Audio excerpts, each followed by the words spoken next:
Bismillah. Bismillahirrahmanirrahim. Assalamualaikum warahmatullahi wabarakatuh.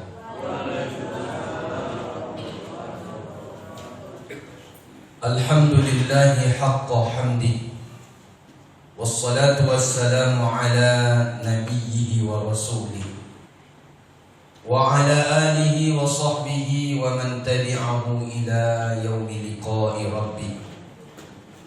Subhanaka la ilma lana illa ma 'allamtana innaka antal alimul hakim.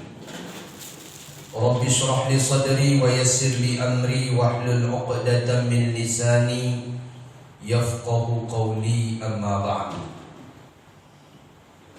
Bapak Ibu hadirin wal hadirat, dhuyufur rahman, tamu-tamu Allah Subhanahu wa taala, yang semoga kita semua dimuliakan oleh Allah Subhanahu wa taala. Amin ya rabbal alamin.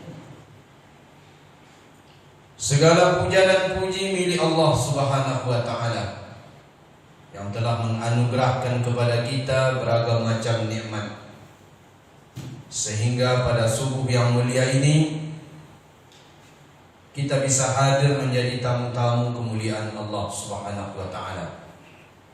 Maka kita ucapkan alhamdulillahirabbil alamin atas segala ragam macam nikmat yang telah diberikan oleh Allah Subhanahu wa taala.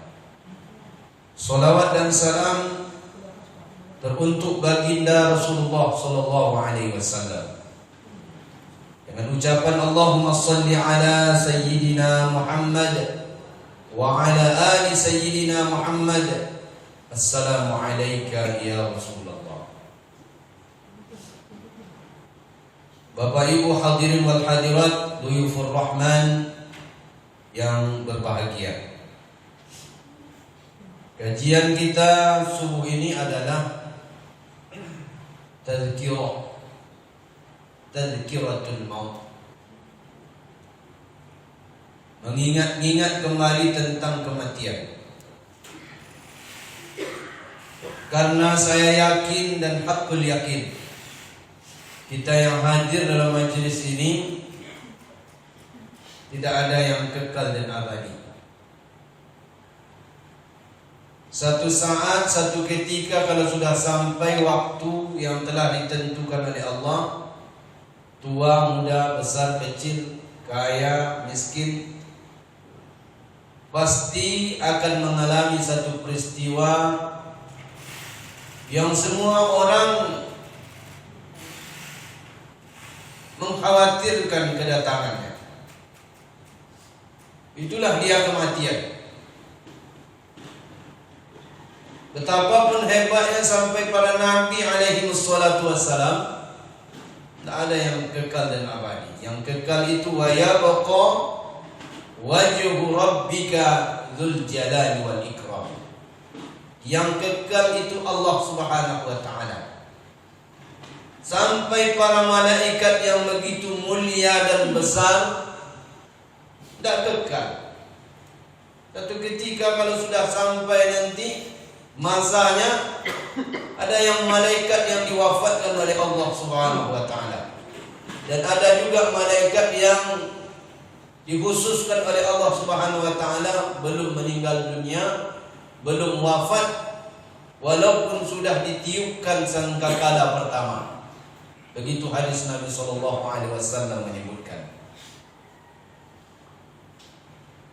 Karena kita semua akan pulang ke kampung halaman dengan satu peristiwa bernama kematian, maka tadhkiratul maut itu mesti kita ulang-ulang. Karena di dalam Al-Quranul Karim dijelaskan oleh para ulama bahwa kata-kata kematian itu diulang lebih kurang 145 kali, sama dengan ketika Allah Subhanahu wa taala menyebut tentang kehidupan. Mati diistilahkan di dalam Al-Quran dengan kata-kata al-maut, sementara kehidupan diungkapkan dengan kata-kata al-hayat. Jadi ada al-maut, ada al-hayat. Yang sering kita baca di dalam surah Al-Muluk. Kalau Bapak Ibu hafal, ini di awal-awal surah Al-Muluk kita akan menemukan kata-kata itu. A'udzu billahi minasy syaithanir rajim. Bismillahirrahmanirrahim. Tabarakalladzi biyadihil mulk wa huwa ala kulli syai'in qadir. Alladzi khalaqal mauta wal hayata liyabluwakum ayyukum ahsanu amala wa huwal azizul ghafur. Maka dalam ayat yang kedua dalam surah Al-Muluk itu Allah Subhanahu wa taala telah menyebut rangkaian kalimat kata al-maut, al-hayat, alladzi khalaqal mauta wal hayata. 145 kali Allah Ta'ala ulang kalimat al-maut dalam Al-Quran. 145 kali pula Allah Ta'ala mengulang kata-kata al-hayat di dalam Al-Quran. Berbanding sama, win-win, sama, bodoh. 50%. Para ulama menyebutkan kenapa kata-kata al-maut dengan kata-kata al-hayat seimbang disebut di dalam Al-Quran, supaya kita mengingat kematian itu berbanding sama dengan ketika kita mengingat kehidupan. Itulah tujuannya. Hari ini yang kita banyak ingat apa, Bu? Pak, makan enak, tidur enak, apa lagi? Kendaraan enak, rumah bagus, pakaian yang bagus, jalan-jalan ke mall, rekreasi ke tempat-tempat rekreasi. Kan itu yang banyak kita pikirkan hari-hari. Tapi Allah rupanya mengingatkan kepada kita lewat samanya penyebutan kata-kata al-maut dan al-hayat di dalam Al-Quranul Karim itu menunjukkan kepada kita begitu banyaknya kalian mengingat kematian kehidupan, begitu juga lah hendaknya kalian banyak-banyak mengingat kematian. Sesuatu yang tidak pasti kalian banyak mengingatnya, sementara sesuatu yang pasti sedikit sekali kalian mengingatnya. Makanya Nabi SAW aktiru, kata Nabi, berbanyaklah zikra hadhil lazzat, berbanyaklah mengingat penghancur segala kelezatan hidup, yakni al-maut.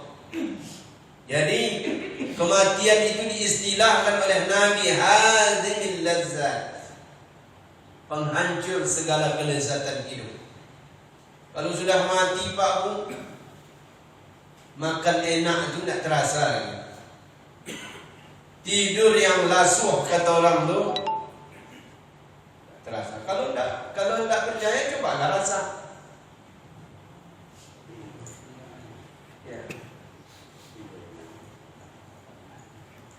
Makanya Nabi SAW menyuruh kepada kita aksiru, berbanyak zikra, mengingat-ingat hadhil lazzat, penghancur segala kelezatan hidup.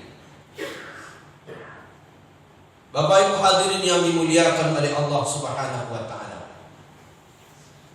Kita hari ini banyak bicara tentang hidup senang, hidup tenang. Tapi ada yang satu yang kita lupakan. Kita lupa membicarakan tentang bagaimana kita mati enak. Kita banyak bicara tentang hidup enak. tapi lupa membicarakan tentang mati enak, mati yang menyenangkan. Makanya kita membahas subuh ini satu kitab yang dikarang oleh Al-Imam Al-Hafiz Abdul Rahman Jalaluddin Abdul Rahman, atau yang lebih dikenal dengan nama Imam As-Suyuti, Abdul Rahman As-Suyuti.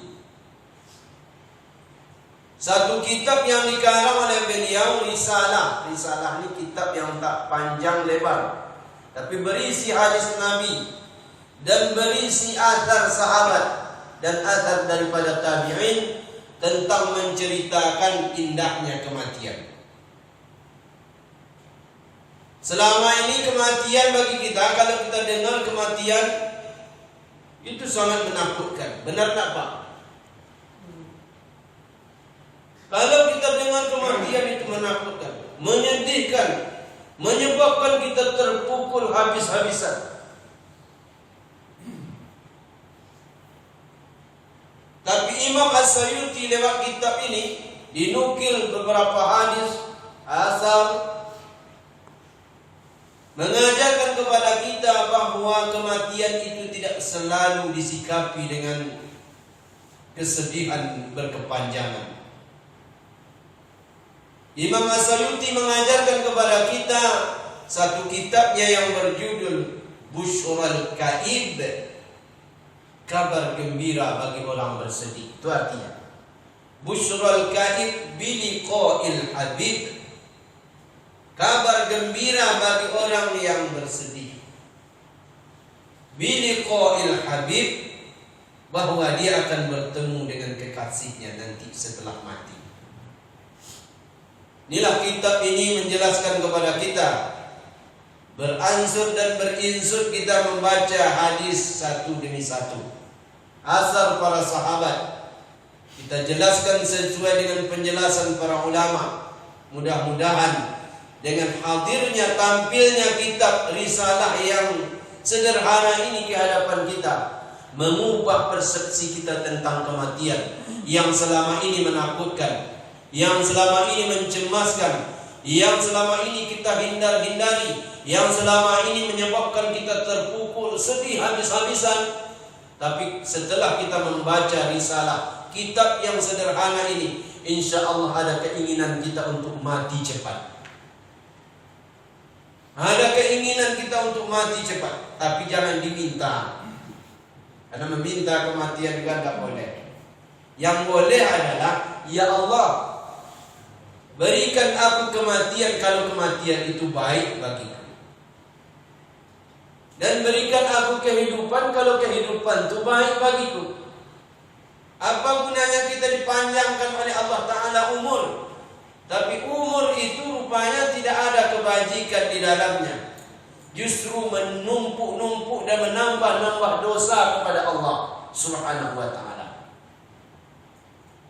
Akan sangat berguna bagi seorang mukmin kematian itu, kalau kematian itu rupanya adalah menyelesaikan segala persoalan yang ada. Bapak Ibu hadirin yang dimuliakan oleh Allah Subhanahu wa Ta'ala, kita selama ini menganggap bahwa kematian itu adalah menyakitkan sekaligus menakutkan. Kita menganggap bahwa kematian selama ini adalah sesuatu yang hancur dan tak berbekas lagi.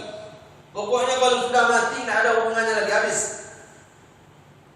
Sebagian kita kan banyak menganggap seperti itu, Mak. Pokoknya kalau sudah ada kematian, maka kita ada yang meratap, ada yang menangis habis-habisan. Apa katanya? Udahlah, habislah kita, tidak ada lagi gantungan hidup kita, tidak ada lagi apa yang akan kita berikan, tidak ada lagi. Pokoknya hubungan kita dengan yang mati itu habis. Rupanya tidak seperti itu. Kematian itu kata Nabi, intiqal min darin dayyikin ila darin wasi'ah. Kematian itu rupanya hanya berpindah dari satu tempat yang sempit, di dunia ini sempit, ila darin wasi'ah, ke tempat ataupun ke tempat yang lapang. Jadi dunia ini diistilahkan dengan kampung yang sempit. Kalau menurut pandangan kita, mati itulah yang sempit. Karena kita masuk di dalam lubang 1 kali 2 meter. Yang 1 kali 2 meter itu bukan itu tempat kita sebenarnya.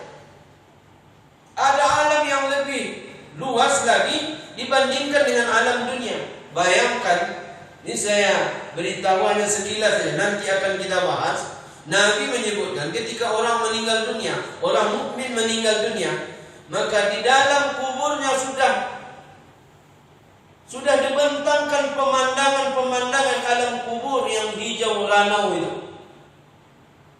Sudah ditampakkan kepada dia, dibuka kepada dia jendela kuburnya, ditengokkan kepada dia tempat yang dia akan terima setelah nanti hari kiamat. Dibukakan Pak, hijau ranau.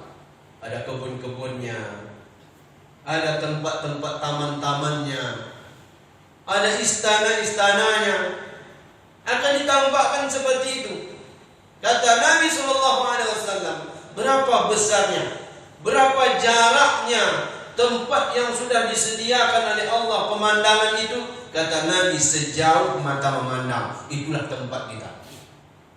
Kalau tempat rumah kita di dunia ini RSSS, apa Pak?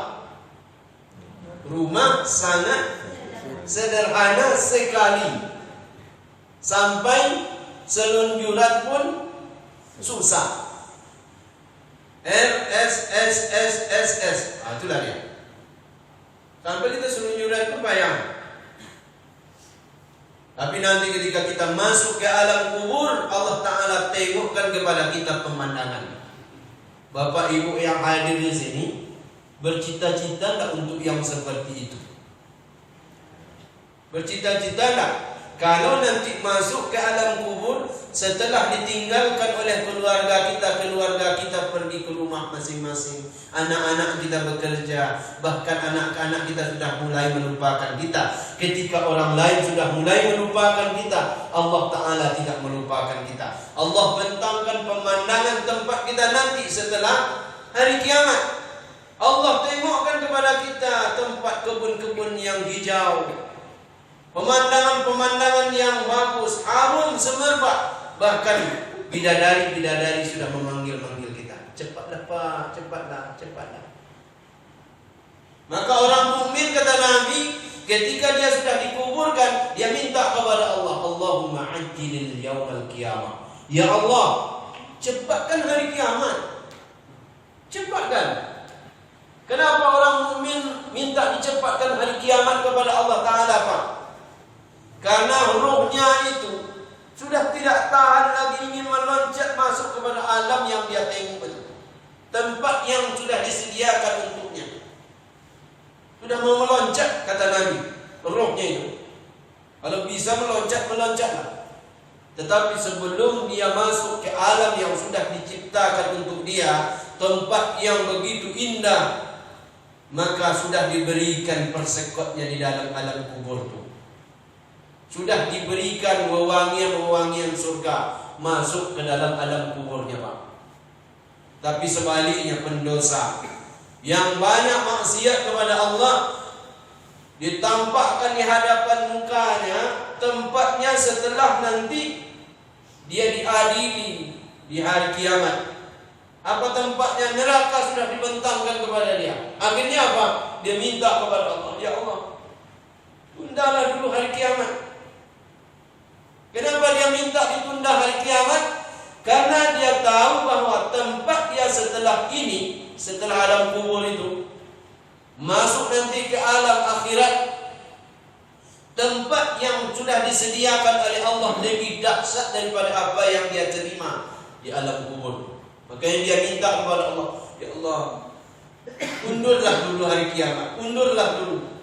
Karena dia takut menghadapi hari di mana hari itu lebih dahsyat daripada apa yang dia diterima di alam kubur. Bapak Ibu hadirin yang dimuliakan oleh Allah Subhanahu wa taala. Banyak orang yang menganggap bahwa kematian itu terputuslah segalanya. Terputus hubungan antara yang hidup dengan yang mati. Terputus hubungan antara ayah dengan anak. terputus hubungan antara suami dengan istri. Maka Imam Asy-Syafi'i menyebutkan dengan menukil beberapa hadis, rupanya persepsi kita tentang kematian selama ini itu salah. Bahwa hubungan kita dengan yang mati masih ada. Hubungan kita antara anak yang meninggal dunia dengan ayah yang masih hidup masih ada. Atau sebaliknya, hubungan antara seorang istri dengan suami pun tetap masih ada, walaupun mereka sudah dipisahkan oleh alam yang berbeda. Bapak Ibu hadirin yang dimuliakan oleh Allah, maka judul kitab ini Busyral Gaib Biliqa'il Habib. Kabar gembira. Maksudnya kabar gembira untuk siapa? Untuk kita orang-orang beriman. Gaib, di mana orang-orang beriman ada yang sedih menghadapi kematian. Bapak sedih meninggal istri, istri sedih meninggal bapak, anak sedih meninggal orang tua sedih meninggal anak. Sedih. Tapi diberi kabar gembira, Busyral Gaib. Kabar gembira untuk orang yang bersedih dengan kematian itu, Biliqa'il Habib. Setelah kematian itu dia akan berjumpa dengan Habib, kekasihnya. Siapa kekasihnya? Allah Subhanahu wa taala. Yang kedua, Nabi. Yang ketiga adalah orang-orang saleh dan wali-wali Allah Subhanahu wa taala.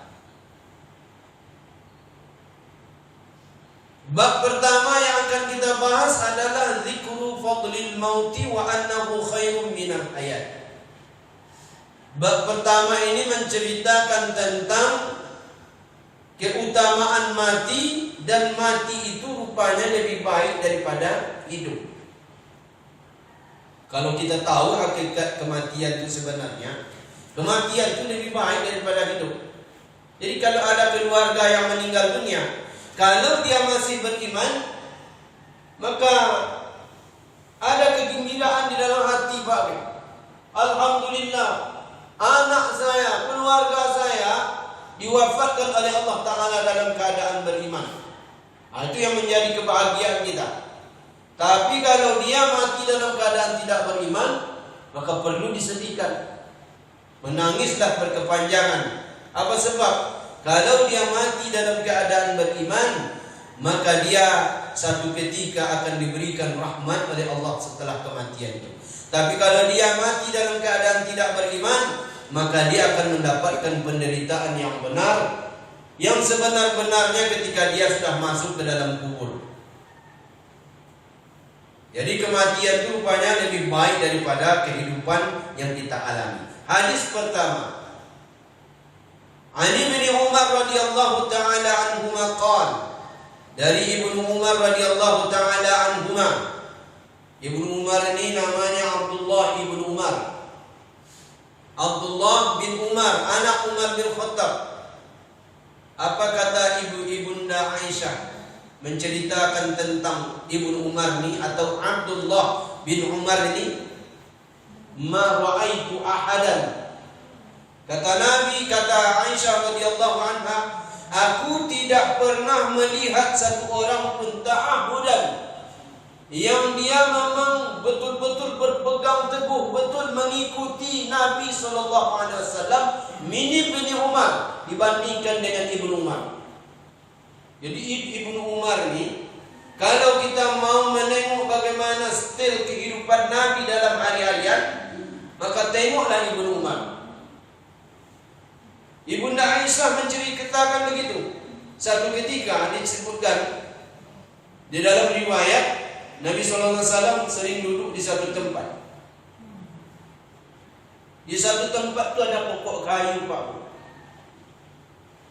Ibnu Umar mengintip-ngintip, nengok-nengok Nabi duduk di situ. Setelah Nabi SAW meninggal, kenangan itu masih ada dalam memori Ibnu Umar. Saking ingin mengikuti Nabi-Nya, walaupun itu tidak wajib, Pak. Akhirnya apa yang terjadi? Ibnu Umar setiap hari menyiram pohon yang tadi di mana Rasulullah SAW duduk di situ. Untuk apa? Untuk supaya kenangan Rasulullah SAW duduk di situ masih ada dalam memorinya, dan dia pun duduk sebagaimana Nabi SAW duduk seperti. Ketika Nabi tersenyum di situ, Nabi pun tersenyum, dia pun tersenyum. Ketika Nabi melangkah, mau tahu cara langkah Nabi, maka tengok bagaimana Ibnu Umar melangkah. Mau tahu bagaimana Ibnu Umar berjalan, mau tahu bagaimana Rasulullah berjalan, maka tengok Ibnu Umar berjalan. Maka kata Ibunda Aisyah, "Ma ra'aitu ahadan ta'ahudan." Aku tidak pernah menengok satu orang pun sahabat yang begitu kukuh mengikuti stil kehidupan Nabi dibandingkan dengan Ibnu Umar. Itulah kelebihan daripada Ibnu Umar radhiyallahu anhuma. Apa katanya? Qala, dia berkata, menceritakan ini. Qala Rasulullah sallallahu alaihi wasallam. Rasulullah sallallahu alaihi wasallam bersabda, "Tuhfatul mu'min al-maut." Kado, hadiah yang terbaik bagi orang mukmin itu bernama al-maut, kematian. Jadi Nabi mengistilahkan kematian itu dengan kado, Pak. Kalau bapak ibu ulang tahun lalu ada orang mengasih kado besar, senang tak hati? Nah, ini dia bedanya. Ada kita ulang tahun yang ke-80, gigi lah tak ada lagi, gigi sudah palsu. Maka cucu-cucu kita kumpul-kumpul lah dia. Kumpul-kumpul lalu dia membelikan sesuatu, dibuatnya lah di dalam kotak besar. Dia memberikan kejutan kepada neneknya yang berumur 80 tahun. Lalu dia katakan, "Selamat ulang tahun." Lalu bergembiralah di situ. Lalu tiba-tiba disodornya kotak tadi yang besar tadi. "Nek, selamat ulang tahun yang ke-80. Nenek pun bergembira. Bukan hanya bergembira didoakan, tapi sudah diberikan kado oleh cucu-cucu dan anak-anaknya. Riang, Pak. Bu, karena saya sering mendapatkan surprise seperti itu. Tiba-tiba awak tidak ingat. Tanggal lahir itu kadang-kadang tidak ingat kita kan. Karena hilir mudik akhirnya tidak ingat. Pas apa? Anak-anak kadang-kadang kumpul. Anak-anak yang jauh di pondok itu rupanya pandai pula dia. Dikasih tahunya kepada adik-adiknya. Besok kita kumpulkan ya. Pokoknya kalau Abi itu ulang tahun, kita buat sama-sama. Akhirnya memang betul. Betapa senangnya hati kita dibuat kejutan, surprise, sehingga hati kita berbunga-bunga ketika itu. Maka bagi orang beriman, kado terindah, yang paling indah yang akan dirasakan bagi orang beriman. Ini catatan orang beriman. Saya yakin bapak ibu yang hadir sini beriman semua. Nggak ada yang tak beriman. Walaupun imannya 5%, walaupun imannya 10%, tapi sudah beriman. Dengarkan kabar gembira dari Nabi. Tuhfatul mu'min al-maut. Kado terindah nanti yang akan diterima oleh orang-orang beriman itu bernama kematian. Kenapa disebutkan kado terindah? Karena apa yang tak Bapak dapatkan dalam kehidupan dunia ini, setelah kematian Bapak akan menerimanya. Yang pada waktu kehidupan ini Bapak Ibu tahan-tahan tak dapat. Mungkin juga karena keterbatasan, kekurangan kehidupan yang diberikan oleh Allah. Rezeki tidak seperti yang diberikan kepada orang lain. Allah Ta'ala sekat dulu rezekinya untuk sementara. Tidak dapat seperti orang lain menikmati hidupnya. Tapi setelah kematian, apa yang belum tercapai di dunia ini nanti akan diberikan oleh Allah. Kado terindahnya ketika kita sudah meninggal dunia. Bapak Ibu tidak bisa membuat istana yang terbuat daripada batu-batu mahal seperti raja-raja, presiden, menteri-menteri. Ada tak sini rumahnya, istananya yang terbuat daripada yakut dan marjan, batu-batu indah itu. Lantai-lantai yang terbuat daripada emas dan perak. Ada tak? Saya yakin belum ada di sini. Entahlah di Gang Barokah ini, tak tahu lah. Tapi nanti Nabi SAW menyebutkan, orang beriman kalau dia meninggal dunia, kematiannya itu diberikan kejutan oleh Allah. Istananya terbuat daripada yakut dan marjan. Batu-batu yang ada di taman-tamannya itu batu-batu mahal, Pak. Begitu indahnya kematian bagi orang beriman. Kalau begitu indah, kenapa kita takut dengan kematian? Ustaz, kita takut betul kami mati. Di mana-mana kawan-kawan sudah bergelimpangan semua. Terdengar kabar di WA, dibaca inna lillahi wa inna ilaihi rajiun. Nanti ada pula di Facebook lagi, inna lillahi wa inna ilaihi rajiun. Nanti lagi dengar kabar daripada miknya masjid musalla, inna lillahi wa inna ilaihi rajiun. Di sana sini berita tentang kematian. Sedih rasanya Pak Ustaz, takut kan. Tak kapan-kapan pula datang pula itu kepada kami. Dengan ini jangan sedih dengan kematian. Jangan takut dengan kematian. Jangan pula kita merasa khawatir dengan kematian, karena Nabi SAW sudah menceritakan tuhfatul mu'min al-maut. Kado terindah yang diberikan oleh Allah untuk orang beriman itu bernama kematian. Makanya sahabat Nabi kalau dia pergi perang, kalau tidak meninggal dalam peperangan, dia agak kesal. Khalid bin Walid yang sudah mengikuti perang, memimpin perang berpuluh-puluh kali, tetapi meninggal dunia di atas tempat tidur. Itulah yang menyebabkan Khalid bin Walid menangis, Pak. Sahabat-sahabatnya yang lain syahid di jalan Allah, dibunuh. Maka orang yang syahid di jalan Allah itu meninggal dunia di jalan Allah, maka dia langsung masuk ke dalam surga, kecuali ada hal-hal yang berkaitan dengan hubungan muamalah yang dibuatnya sesama manusia. Itu yang menyebabkan dia terkendala. Allah maafkan kesalahannya kalau mati syahid. Itulah yang menyebabkan Khalid bin Walid menangis. Bahkan dia memuntai syair. Khalid bin Walid sudah ikut peperangan, memimpin peperangan. Bahkan tidak ada satu jengkal pun di tubuhnya ini, kecuali di tubuhnya ini sudah ada bekas-bekas pedang. Dia menangis, merintih. Kenapa? Kenapa saya mati di tempat tidur, bukan mati di peperangan? Wah, begitu orang-orang dahulu. Tapi hari ini, orang-orang zaman now ini takut dengan kematian. Apalagi corona kemarin.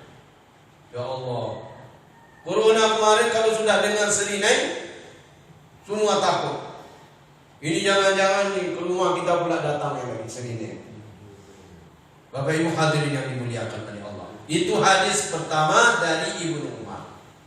Hadis ini diriwayatkan oleh Ibnu Al-Mubarak dalam kitab beliau bernama Az-Zuhud.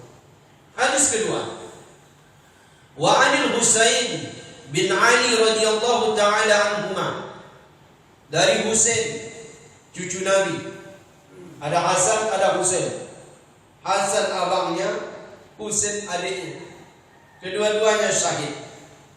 Satu syahid karena diracun, satu syahid karena dibunuh, dipenggal batang lehernya di Karbala. Inilah Husain. Oleh orang-orang Syiah, Husain inilah yang dipuja-puja dan dipuji-puji. Dia tidak pernah memuji Hasan. Karena Husain ini menikah dengan perempuan Persia. Dari keturunan Al-Husain itulah banyak keluarga-keluarga zuriat Nabi berkembang. Bapak Ibu hadirin yang dimuliakan oleh Allah Subhanahu wa taala. Al-Husain menceritakan dari datuknya, anna Rasulullah sallallahu alaihi wasallam qala, bahwa Nabi sallallahu alaihi wasallam bersabda. Apa sabda Nabi tentang kematian? Al-mautu raihanatul mu'min. Kematian itu adalah rezeki, anugerah terbaik bagi orang beriman. Jadi Nabi mengistilahkan kematian itu rezeki, pemberian terbaik dari Allah Ta'ala untuk orang-orang beriman. Hadis ketiga dari Aisyah radhiyallahu anha. Aisyah itu istri Nabi. Istri Nabi yang Nabi SAW mencintainya. Beliau muda dinikahi oleh Nabi SAW. Aisyah ini satu ketika ingin bermakam dekat bapaknya dan suaminya. Tapi menjelang kematian, Umar bin Khattab bicara kepada anaknya Abdullah tadi, "Hai anakku, tolong sampaikan kepada ummul mukminin." Ini dia di hari-hari menjelang kematiannya, Pak. Dia akan meninggal dunia karena ditusuk, ditikam. Menjelang kematian dia beritahu kepada anaknya, "Wahai anakku, Abdullah sampaikan kepada ummul mukminin, agak berat hati ayah mau menyampaikan sebenarnya, tapi tolong sampaikan. Sampaikan kepada ummul mukminin bahwa Umar bin Khattab berkeinginan untuk dimakamkan dengan dua sahabatnya. Satu Rasulullah, satu lagi Abu Bakar. Jadi kalau Bapak Ibu nanti pergi umroh, pergi haji, alhamdulillah haji tahun ini sudah dibuka, tapi rupanya dibatasi. Di dunia ini, seluruh dunia hanya 1 juta ya. Biasanya melimpah ruah. Kalau sekarang agak lapang lah. Nanti di Mina, di Arafah sudah tidak berdesakan seperti biasa. Jadi Umar bin Khattab berkeinginan untuk dimakamkan bersama dengan dua sahabatnya. Agak berat hatilah Aisyah mengatakan, sebenarnya aku yang ingin bermakam dekat ayahku dan suamiku. Tapi karena Umar bin Khattab meminta, aku tidak bisa menolak permintaan seorang kekasih kepada kekasihnya. Akhirnya apa yang terjadi? Meninggal dunia lah Umar. Meninggal dunia Umar, akhirnya jasadnya dibawa. Masuklah dia dan dibukakanlah pintu pemakaman Nabi SAW. Jadi makam Rasulullah itu dari dulu memang sudah dipagar begitu. Kalau tidak dipagar Pak Bu, itu sudah lama dicuri. Kan ada kisahnya itu tentang bagaimana dua orang Yahudi ingin merebut makam Nabi, jasad Nabi. Dari kontrakannya yang tak jauh daripada Masjid Nabawi itu dibolongnya di bawah Pak. Digalinya hampir dekat lagi kepada makam Rasulullah SAW. Bermimpi satu orang raja di Mesir. Bukan raja di Arab Pak, raja di Mesir bermimpi. Raja itu Raja Saleh. Nabi minta tolong kepada raja itu. Mimpi malam pertama masih diabaikan, tak tahu apa maksud. Malam kedua sudah menjadi tanya-tanya. Ini apa yang terjadi? Nabi minta tolong. Malam ketiga mimpi lagi. Dan Nabi katakan, tolong aku dari dua orang ini. Tampakkan wajah dua orang yang ingin mencuri jasad Nabi SAW itu dinampakkan dalam mimpi. Tolong aku dari dua orang ini. Akhirnya tanpa basa-basi, Raja Saleh dari Mesir ini membawa bala tentaranya untuk pergi ke Madinah. Singkat cerita, bertemulah lagi dengan Orang yang ingin mencuri makam, mencuri jasad Rasulullah Sallallahu Alaihi Wasallam. Rupanya sudah besar lubang digalinya dari bawah, dari kontrakannya ini. Contohnya dari rumah Pak Imam itu sudah digalinya ke bawah sampai ke mihrab ini. Dekat lagi Pak. Kalau dapatlah dia itu dibawanya ke negeri dia, lalu dia katakan, bohong umat Islam itu. Katanya Muhammad SAW dimakamkan di Madinah. Ini jasadnya. Tapi Allah menjaga Rasulullah, SAW. Akhirnya tertangkap dan dieksekusi mati. Jadi masuklah Umar bin Khattab dalam pemakaman itu dibawa, ditandu. Sebelum masuk di dalam pemakaman itu, dimasukkan ke dalam liang lahat. Hadirin ketika itu mendengar suara langsung dari makam Rasulullah. Ini ada dalam riwayat, dalam kitab Karamatul Awliya disebutkan ada dengar suara Pak dari makam Rasulullah. Apa bunyi suara itu? Adkhilil habiba ilal habib fa innal habiba ilal habib mustaqun. Tolong masukkan kekasih dekat kekasihnya. Fa innal habiba ilal habib mustaqun. Karena antara satu kekasih dengan kekasih ini sudah saling merindu. Coba cepat masukkan. Itulah suara yang terdengar daripada pemakaman Rasulullah Sallallahu Alaihi Wasallam. Apa kata Al-Husain bercerita? Apa kata Aisyah radhiyallahu anha berbicara tentang Rasulullah Sallallahu Alaihi Wasallam yang bicara tentang kematian? Apa katanya? Qala Rasulullah Sallallahu Alaihi Wasallam, al-mautu ghanimatul mu'min. Kematian itu adalah merupakan harta rampasan. Harta rampasan bagi orang beriman. Kalau kita perang, ada di dalam perang ada yang kalah, ada yang menang. Yang menang bisa menguasai harta orang-orang yang sudah dikalahkan. Begitu adatnya dalam peperangan masa dulu. Itu namanya ghanimah. Nabi SAW setiap ada ghanimah itu diberikan 1/5 daripada seluruh harta ghanimah. Makanya Nabi itu kaya sebenarnya Pak. Wa'lamu annama ghanimtum min syai'in fa anna lillahi khumusah. Untuk Allah Subhanahu wa taala dan Rasulnya ada 1/5. Kalau 5 miliar lah harta rampasan perang itu, 1 miliar itu untuk Rasulullah Sallallahu Alaihi Wasallam.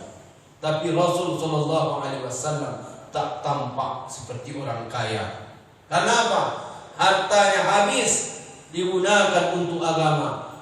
Hartanya habis dipergunakan untuk perjuangan Islam.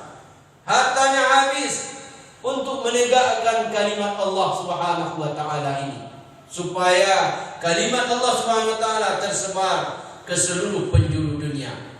Makanya Nabi sallallahu alaihi wasallam, ada sebagian orang yang mengatakan Nabi itu miskin.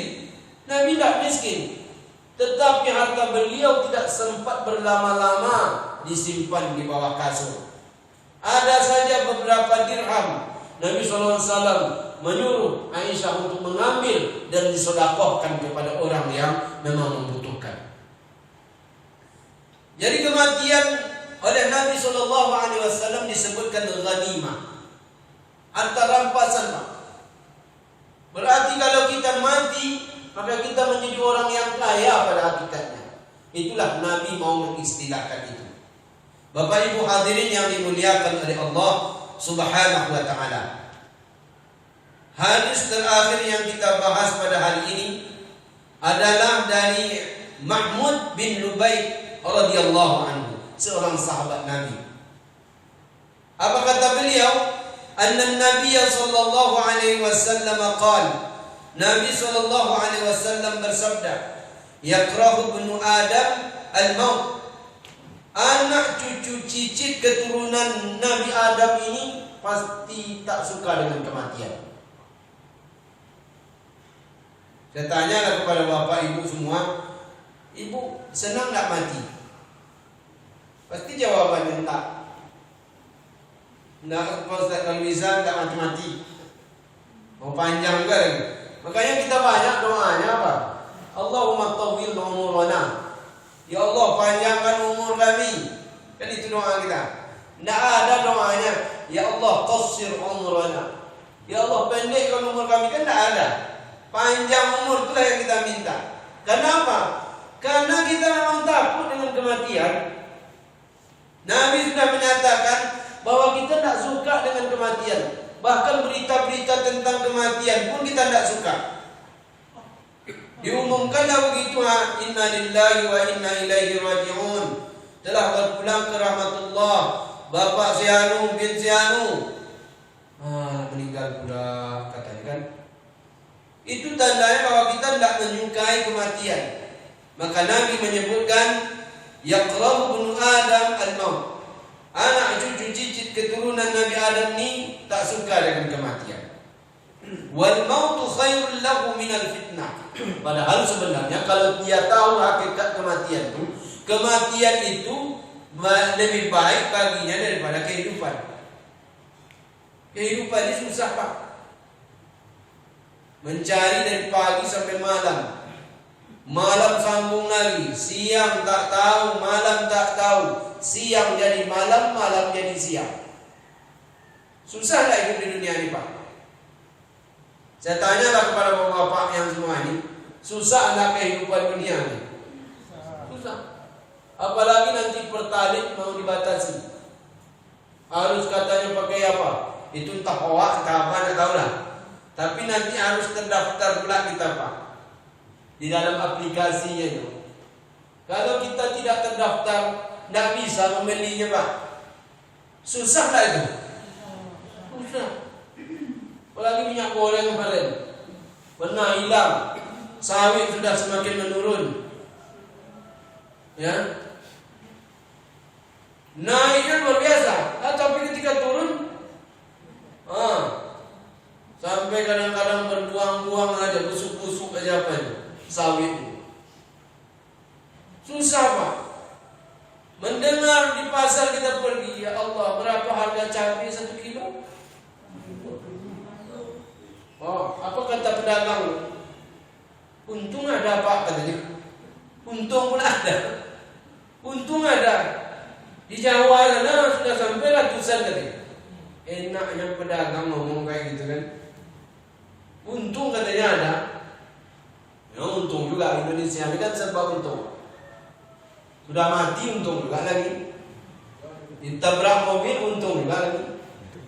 Begitulah orang Indonesia ini banyak bersyukur kepada Allah Subhanahu wa taala.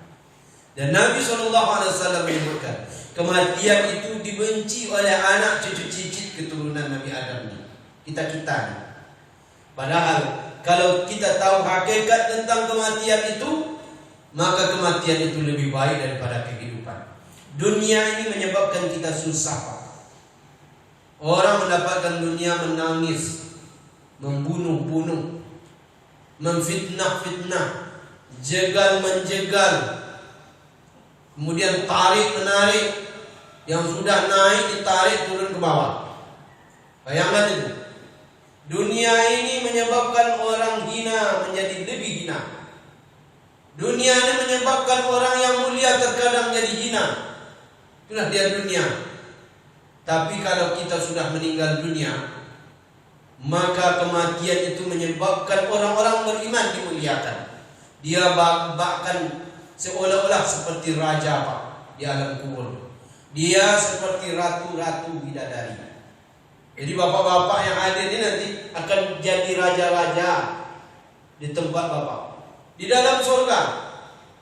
Dan ibu-ibu yang di belakang itu yang sudah ompong-ompong, sudah tidak ada gigi lagi, nanti dihadirin di surga, dia akan menjadi ratu-ratu yang ada di dalam surga. Ratu-ratu bidadari. Bidadari itu ratunya lah ibu. Mau tidak ibu di belakang tuh menjadi ratu? Mau kata ibu kan? Ratu-ratu bidadari. Bahkan ibu-ibu yang di belakang itu disebutkan 500 tahun lebih duluan masuk surga dibandingkan dengan kami-kami. 500 tahun Pak, lebih duluan ibu-ibu itu. Dan ibu-ibu yang tua-tua kayak itu tidak ada lagi di surga. Yang ompong-ompong itu tidak ada lagi. Umur ibu-ibu muda semua, sama kita. 30-35. Bayangkan itu. 30-35. Tinggi kita sama. 60 hasta tinggi kita. Seukuran Nabi Adam. 60 hasta berapa? 20 meter ada. Jadi saya ini yang kayak gini, ini pendek-pendek ini jangan diketawakan sekarang. Besok sama kita tuh. Sama kita. Tinggi kita 60 hasta, bayangkan. Makanya diberikan tempat untuk kita, tempatnya besar-besar. Nggak bisa kayak rumah sekarang. LSSS itu. Tempatnya besar. Ada satu orang yang memiliki istana sampai dengan 9 mil. 9 mil itu berapa kilo? Lebih 11-10 ya. Nah, jadi itu berbahagialah dengan kematian. Jadi jangan takut. Jadi bagaimana kita supaya bisa kita mendapatkan kematian yang indah. Dan kematian itu menyebabkan kita menjadi menyenangkan kematian itu. Maka hari ini persiapkan bekal-bekal untuk menghadapi kematian. Kenapa kita takut dengan kematian? Allah Ta'ala sudah menyebutkan, wala yatamannau dan mauta wala yatamannau bima qaddamat aydihim. Mereka tidak akan pernah berkeinginan untuk mati, kata Allah. Kenapa? Bima qaddamat aydihim, dengan sebab dosa-dosa. Karena dosa itulah yang menyebabkan kita takut dengan kematian. Maka insya Allah dengan hadirnya kitab Bushrul Gaib Bidiqail Habib akan memberikan pencerahan kepada kita. Yang selama ini ketika ada kematian kita bersedih-sedih terlalu berlama-lama. Bahkan ada yang berputus asa. Ya, dengan sebab kematian seseorang. Meninggal ayahnya, meninggal suaminya, meninggal anak yang disayangnya, berputus asanya. Tapi dengan cerita di dalam kitab ini memberikan gambaran kepada kita, kematian itu tidak perlu disikapi dengan kesedihan berkepanjangan. Karena kematian itu bagi orang beriman adalah tempat terbaik yang disediakan oleh Allah Subhanahu wa Ta'ala. Yang selama ini dengan kematian orang banyak berubah haluan hidup. Yang dulunya baik setelah kematian akhirnya menjadi tidak baik lagi. Dan dia telah mengumpat Allah Subhanahu wa Ta'ala. Kenapa Allah Ta'ala berikan saya cobaan ini? Anak saya mati, suami saya mati, istri saya mati, keluarga saya mati. Tidak ada kata-kata itu lagi.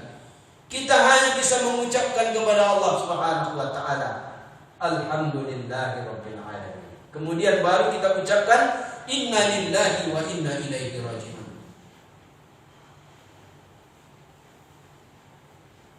Lalu ketika ada kematian hari ini, kita kadang-kadang sampai memutuskan untuk mengakhiri kehidupan karena begitu putus asanya kita dengan kematian seseorang yang kita cintai. Dengan penjelasan kitab ini berubahlah cara pikir kita. Rupanya kematian itu menyenangkan. Kematian itu menyenangkan. Kematian itu mesti ditunggu-tunggu oleh bagi setiap orang mukmin. Tidak perlu ditakuti, tidak perlu dikhawatirkan, karena di balik kematian itu sudah disediakan oleh Allah Subhanahu wa Ta'ala tempat terbaik kepada kita. Itu sajalah yang dapat saya sampaikan. Karena waktu Isra sudah masuk, ada sesi pertanyaan 1 atau 2 pertanyaan, silakan. Bapak Ibu yang mau bertanya yang berkaitan dengan kematian ini dan apa-apa yang kita jelaskan ini, silakan bertanya. Yang belum mungkin paham bisa bertanya tentang apa-apa yang kita sajikan pada subuh yang mulia ini. Silakan Pak. Setelah kita mengalami kematian, masih ada fokus di alam itu kita berdoa lagi, mendoa lagi. Maksudnya di kitanya itu setelah mati kita itu, yang udah mati itu masih bisa cara berdoa itu. Itu aja belum bisa. Di dalam beberapa penjelasan dalam kitab ini, ada orang-orang khusus yang diberikan oleh Allah Subhanahu wa ta'ala fenomena seperti yang Bapak tanyakan. Ada orang-orang khusus, orang-orang pilihan Allah yang dinamakan dengan wali-wali Allah, yang punya kegiatan khusus di alam kuburnya.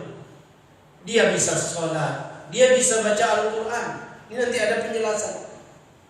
Bisanya adanya sholat orang-orang yang sudah mati dalam kubur. Tapi tidak semua orang Pak.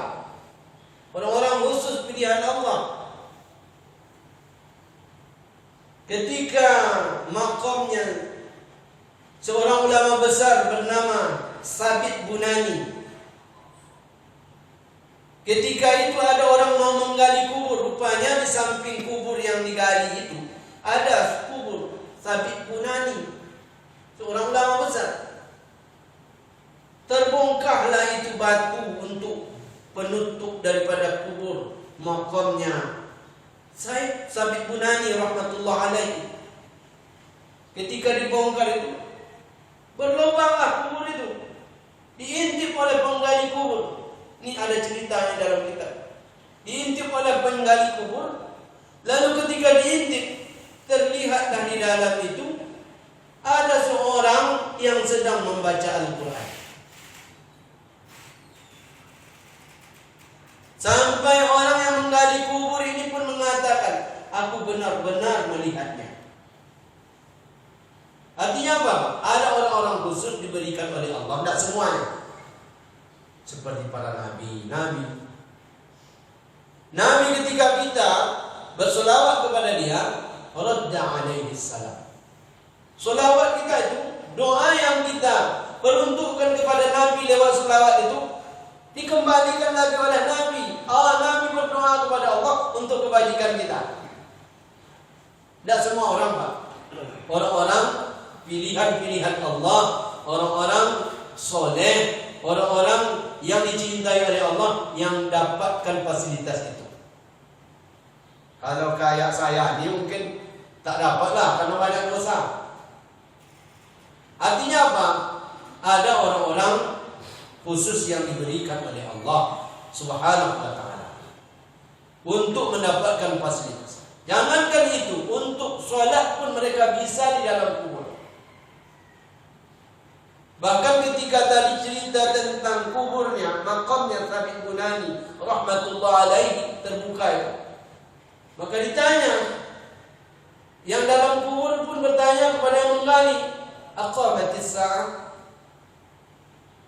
sudah terjadi ke hari kiamat? Kata penggali kubur, belum lagi. Kata yang di dalam kubur apa? Tutup lagi. Akhirnya ditutup cepat lagi Pak. Kalau hari ini kita nampak seperti itu Pak, saya yakin pingsan kita.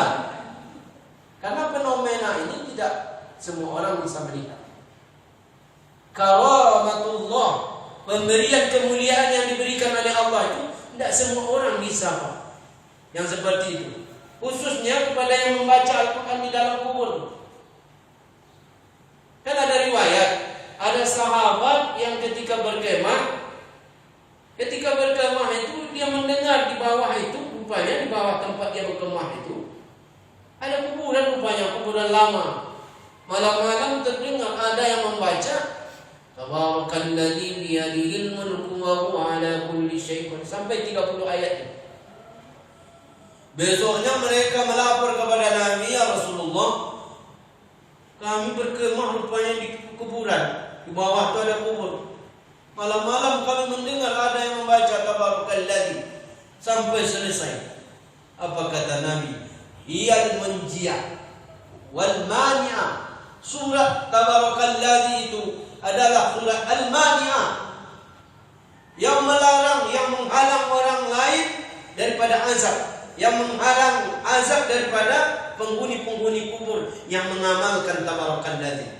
Wal munjiyat, dan surat ini adalah surat yang akan menyelamatkan orang yang sering membaca dan mengamalkannya di alam kubur. Jadi kalau mau aman di alam kubur, amalkanlah itu tabarakalladzi biyadihil mulku. 30 ayat itu setiap hari sebelum tidur amalkan itu, baca, insyaallah. Artinya apa? Di dalam kubur pun masih ada orang baca Quran, bayangkan. Tapi tidak semua orang. Mudah-mudahan kita termasuk dari bagian yang itu. Mudah-mudahan kita termasuk bagian orang-orang yang diberikan kemuliaan oleh Allah Subhanahu wa taala. Dan itu kisahnya itu nanti ada banyak di dalam Al-Quran. Sampai kisah antara satu orang bisa reuni nanti di alam kubur, Pak. Reuni, tanya-tanya. Jadi kalau di dunia ini, ketika dia dikapani dengan kapan yang ala kadarnya, bahkan kapan yang jorok, jelek, nanti ketika mereka reuni, mereka tidak sanggup reuni, Pak, karena malu. Makanya kata Nabi, aksinu akfanikum, perbaiki kafan-kafan yang mati di antara kalian. Jadi jangan sembarangan memberikan kafan. Kalau perlu kain terbaik, berikan dia wangi-wangian. Nanti dia akan adakan reunian di dalam alam kubur. Dia akan bertemu bersama dengan kawan-kawannya. Maka ketika bertemu itu, malu dia kalau diberikan pakaian yang tak layak. Hati-hati bagi yang menyelenggarakan jenazah. Kalau perlu diberi bedak, beri bedak. Kalau perlu pokoknya disisir rambutnya, dikepang dan sebagainya, dikepang supaya lebih cantik. Itu Pak ya.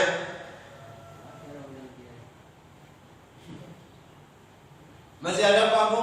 Kalau tidak ada kita tutup majelis ini.